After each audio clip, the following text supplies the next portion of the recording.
The alarm chimed softly, but it wasn't the sound that made Commander Ria Calderon look up, it was the silence that followed. In Citadel 1's operations core, silence meant only one thing: something just rewrote the future. "Commander," came a voice, tight, urgent, from across the chamber. Lieutenant Voss, young but sharp, crossed the polished deck holding a data slate like it might explode. "We finished decrypting the anomaly. You'll want to see this." Ria took the slate without a word, eyes flicking across the symbols. Her expression remained unreadable as the lines scrolled: Zarnathi fleet signatures, route vectors, timestamps, all converging on the Sol system's outer perimeter. "This is confirmed?" she asked. "Yes, ma'am." Repeated pulses. "They're assembling at Epsilon Black. Estimated incursion in 6 days." The Zarnathi weren't testing boundaries anymore. This was preparation, cold, methodical. Ria stood, her voice calm but resolute. "Alert command. Full priority clearance. Get Admiral Harlow and the Council online. We move now." She moved across the deck, every step measured. She didn't need more data. She already understood the shape of what was coming. The United Earth Command's council chamber was all sterile marble and synthetic gravity, but it couldn't keep tension from soaking the air. Projected above the table floated a holographic map, red Zarnathi fleet signatures blinking closer to Sol's edge. "Speculation," Chancellor Dravy scoffed. "These could be standard patrol formations." Ria didn't flinch. "Patrols don't align with deep jump insertion vectors. These are war preparations." A murmur of unease passed through the council. Dravy, smooth-voiced and carefully composed, gestured dismissively. "We should seek clarification through proper diplomatic channels before. We've sent 4 envoys in the last cycle. The 5th returned in a body bag." Ria interrupted. Her tone stayed level, but the steel was unmistakable. "This isn't negotiation. This is a countdown." Admiral Harlow spoke up then, grizzled, gruff, and respected. "Commander Calderon's analysis matches Black Ops intercepts. I say we let her proceed with contingency planning." "Which means what?" Dravy asked, narrowing his eyes. Ria folded her arms. "It means we don't wait to be hit. We send a message first. One the entire galaxy hears loud and clear." Back aboard Citadel 1, Ria stood before the holowall, studying orbital drift paths and tactical overlays. Her mind didn't race, it calculated. The past was useful only as fuel. She remembered vividly, watching her family die. Titan's colony hadn't stood a chance. The aliens hadn't wanted hostages, they wanted a lesson taught. Ria survived by crawling through a hydroduct, breathing recycled methane until rescue arrived. She never forgot the sound of alien boots grinding over steel panels. The sound of weakness. Her comm pinged. Harlow's voice came through. "Burn signal package is prepped. You want to give the order?" "Yes," Ria said. Operation Burn Signal wasn't about battle. It was about certainty, making sure the enemy New Earth saw them coming. New Earth wasn't afraid. A stealth squadron, 3 frigates loaded with adaptive camouflage, no insignia, would jump into Zarnathi border space, strike a low-priority outpost, and leave behind a gift. She walked to the console and keyed in the transmission data. The message would activate the moment the Zarnathi found the wreckage. Just 2 words, etched into a beacon casing and burned into a destroyed outpost's wrecked hull. "We know." 6 hours later, the operation deployed. The outpost was taken in minutes. Silent. Precise. No survivors. The beacon was embedded into the ruins like a tombstone. One of the stealth frigates released a black box drone program to drift slowly toward a known Zarnathi patrol route. No missiles. No speeches. Just a whisper in the void, cold, deliberate, unmistakable. On board the Zarnathi flagship Thrall, Overlord Vekthal stood beneath the obsidian glare of his war chamber. The broadcast played before him. It showed fire. Human ships phasing out of void space like ghosts. The outpost disintegrating under kinetic strikes. A message repeating in every Zarnathi dialect. "We know. Run." The room was silent. A dozen of his captains stared uneasy. Vekthal laughed. A low, rumbling, gravel-filled thing. They think this frightens us? He growled. They burn a listening post and whisper like cowards? One of his lieutenants, younger and more thoughtful, spoke. They struck without warning. Avoided defenses. Delivered a psychological payload with maximum precision. This was not recklessness. It was a display. Vekthal turned to him, eyes narrowing. It was insolence. But effective, the lieutenant pressed. And strategic. Then we answer with fire of our own, Vekthal said, already walking toward the central command dais. Let them whisper. Let them posture. We will scream. Back on Earth, the council erupted again. An unprovoked assault on a sovereign alien power, Dravy barked. You've endangered the very fabric of galactic diplomacy. No, Rhea replied dead calm. I've reminded them Earth isn't prey. She accessed the holomap, highlighting new Zarnathi fleet patterns. They've paused. Their movements slowed within an hour of our strike. They're reassessing. And when they decide to retaliate? Dravy asked. They already tried 5 years ago, Rhea said, voice sharp now. On Europa. On Mars. On Titan. Every time we begged for talks. And every time we buried our dead. Admiral Harlow leaned forward. We sent a warning this time. Not a plea. Dravy slammed a hand on the table. If they return fire, it'll be on your head. Rhea stood, lifting her eyes to meet every person in the room.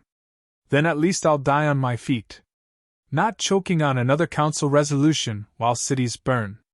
Later that night, Rhea stood alone in the observation deck of Citadel 1, watching the Earth slowly rotate beneath her, blue, brilliant, alive. A message flashed across her private terminal. A Zarnathi patrol ship had picked up the beacon. Transmission acknowledged. No further contact. Rhea didn't smile. She didn't need to. She just whispered 2 words to the glass, not for the enemy, but for herself. Now run. The Europa Research Facility was built to inspire peace. Floating beneath the moon's ice crust, it studied the oceanic biosphere and hosted representatives from 12 species. No weapons, no military presence, just minds working in harmony. It lasted 13 minutes. The Zarnathi strike wasn't announced. It came with surgical violence. 6 ships, needle-thin and ghost-black, pierced Europa's orbit undetected. Micro-torpedoes shattered the facility's outer casing. Water rushed in, pressure equalized, and hundreds died without a scream. By the time the emergency beacon reached Earth, it was just static over a dead frequency.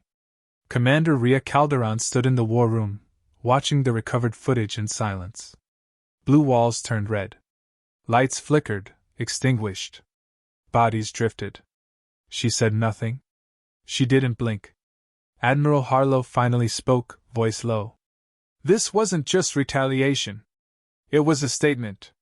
Rhea nodded once. Then we'll reply in kind. No deliberation. No request for approval. No appeal to councils. Just one command, sharp, precise. Launch Operation Iron Echo. The Zarnathi weapons depot orbited the gas giant Garvok, a strategic node, their third largest munition stockpile. Heavily shielded. Guarded by twin destroyers and automated defense grids. Earth didn't send ships. Ships could be tracked. Ships could be blamed. Instead, a coil of kinetic rods was dropped from high orbit, tungsten cylinders the size of lampposts. Silent. Invisible. Unstoppable. They struck the depot at 17 kilometers per second. The impact vaporized the central bay. The explosion lit the atmosphere like a second sun. 15 seconds later, a transmission echoed through Zarnathi space. You drew first blood. We answered. You escalate again, and you will not outlive the consequence. United Earth Command. Attached to the message was a single image, a charred Zarnathi insignia, cracked in half, with one word stenciled below it. Run! Across Earth, reactions were mixed. In the UC Command Wing, Admiral Harlow grinned. They wanted proof. I think we just gave it to them. But in Geneva, the Peace Council was furious. This was an illegal military action. Chancellor Dravy snapped, pacing in front of a dozen grim-faced representatives. Commander Calderon has bypassed oversight again. She's weaponizing fear. She's weaponizing survival, replied Marshal Cheen, head of colonial defense. The Zarnathi made this a war the moment they targeted Europa. Dravy pointed a trembling finger at the projection of the burning depot. She just dragged us into one we might not win. Cheen didn't flinch. Then perhaps we don't deserve to. Back aboard Citadel 1, Rhea reviewed satellite data, watching the aftermath of Iron Echo unfold in real time. The Zarnathi weren't retaliating. Not yet. Their fleet was shifting, slowing. Uncertainty had crept into the void. She turned from the screen, eyes hard. They didn't expect we'd hit back this fast. Or this loud, Harlow replied. We made a lot of noise. Good. She leaned forward. Now let's make it echo. She activated a private terminal, encrypting a direct message to Black Sky Command. Authorization: our Calderon Tango 6. Directive: initiate Autonomous Defense Net, Phase 1. Status: live mine deployment across Saturn and Kuiper corridors. Cloak pattern Omega. No retrieval. No warnings. Earth wouldn't wait for another strike. This time, the traps would be laid far in advance. The next morning, in a secure room beneath the council chamber, Dravy summoned Rhea for a closed-door confrontation. You've overstepped, he began, folding his hands. Again. Rhea stood, arms crossed, unmoved. Europa's blood is still fresh. I won't apologize for the defense of Earth. You bypassed civilian leadership. Initiated orbital strikes. You're edging us toward annihilation. She stepped closer. You think peace is preserved by handshakes? I disagree. Dravy's voice dropped to a dangerous low. You want a legacy of ash? Rhea didn't blink. No. I want one that survives. She dropped a data chip onto the table. What's this? Intercepted Zarnathi logs, she said. Their invasion plan. Codenamed Cradle Cinder. Europa was only Phase 1. Mars was next. Earth by solstice. Dravy's face paled. He said nothing as she turned and left. Meanwhile, far beyond Pluto, a ghost ship drifted. Once a Zarnathi scout vessel, it now bore human scars, scorch marks, welded hull seams, and one terrifying truth etched along its side. We are inside your systems. The message was no longer metaphorical. Human intelligence had hacked Zarnathi comm relays. Static-filled echoes of doubt now played through enemy command channels. Earth's shadow crept into their fleet, uninvited. On the Zarnathi flagship trawl, Overlord Vekthal fumed in silence. 3 outposts lost. 1 depot destroyed. Intercepted transmissions leaked panic through his fleet. He read one aloud. Human presence unconfirmed but suspected near Saturn ring sectors. Multiple pings. Cloaked mines? His lieutenants dared not speak. He could feel the rot of uncertainty. It infected even the most loyal captains. These humans, they were no longer prey. They were hunters with teeth. Enough, he growled. Bring the fleet to formation. We strike Earth within 6 cycles. Their silence will be permanent. Back on Citadel 1, Rhea stared at the stars through reinforced glass. Her face was expressionless, but her eyes never stopped moving. Lieutenant Voss entered quietly. Ma'am, Council Command wants another review of your authority. A vote might follow. Let them vote. And the next step? Rhea turned, hands behind her back. We make sure the next thing they hear from Earth isn't a warning. Voss hesitated. And if they do attack? Her answer was quiet. Then they meet the side of humanity they forgot exists. The invasion began in silence. No grand announcement. No declaration of war. Just a flicker in the outer system sensors. On the edge of Saturn's orbit, a distortion wave shimmered, space bending as 20 Zarnathi warships emerged from phase jump. Long, dagger-shaped vessels aligned in tight formation, armed for annihilation. Inside Earth's unified defense corps, Commander Rhea Calderon watched them arrive. "They're right on schedule," she murmured. Admiral Harlow stood beside her, arms crossed. "We ready?" "We've been ready for months." In the Kuiper Belt, buried among drifting rocks and ice, Black Sky Protocol came alive. Phase 1 activated. Saturn's orbit, seeded with cloaked kinetic mines, lit up like a trap snapping shut. The first Zarnathi ship struck a mine cloaked inside a frozen asteroid, silent, clean, immediate. The hull cracked open like a tin shell. Plasma vented into space. No survivors. Before the rest could react, the second wave of mines detonated, strategically placed, magnetically tethered to gravitational vectors. In 38 seconds, 4 destroyers were gone. On board the trawl, Overlord Vekthal lurched forward as the deck shook beneath his feet. "Damage report! Multiple losses!" a crewman shouted. "Sensors compromised, enemy traps everywhere. They've mined the entire corridor, without detection. We didn't see them coming." Vekthal's claws curled into fists. "This isn't possible. They are primitives." "They are prepared," his second-in-command said quietly. Earth didn't pursue. Not yet. Instead, another ship drifted into Zarnathi space, unarmed, beacon broadcasting a single signal looped on repeat. The crew compartment was empty, save for one thing: a human corpse, armor scorched, faceplate shattered, hands folded over a steel placard. Etched in black, carbon-scored letters. "You thought we'd wait? We're already inside your systems. Earth." The message spread faster than light. Within hours, fragments of the transmission reached neutral species across the quadrant. First disbelief, then silence, then quiet acknowledgement. Humanity hadn't waited. Humanity hadn't begged.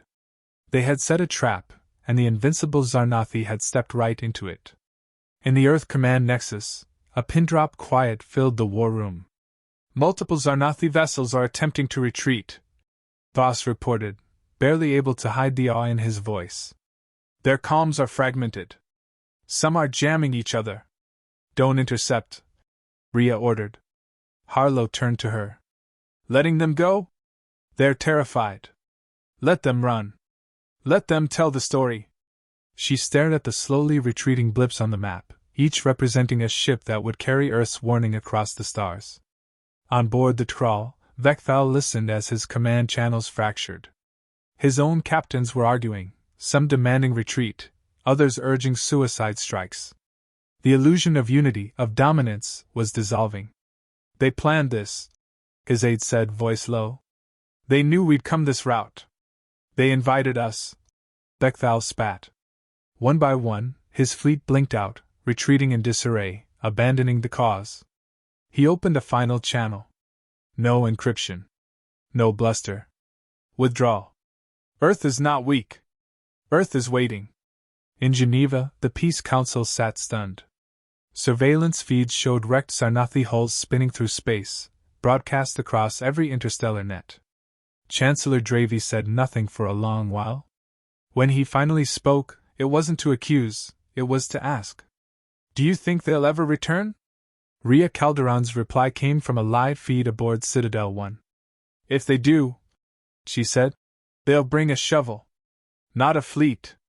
The message Earth had sent, those 3 letters, burned into enemy minds, now echoed beyond systems, through trade routes and into backroom talks between alien empires.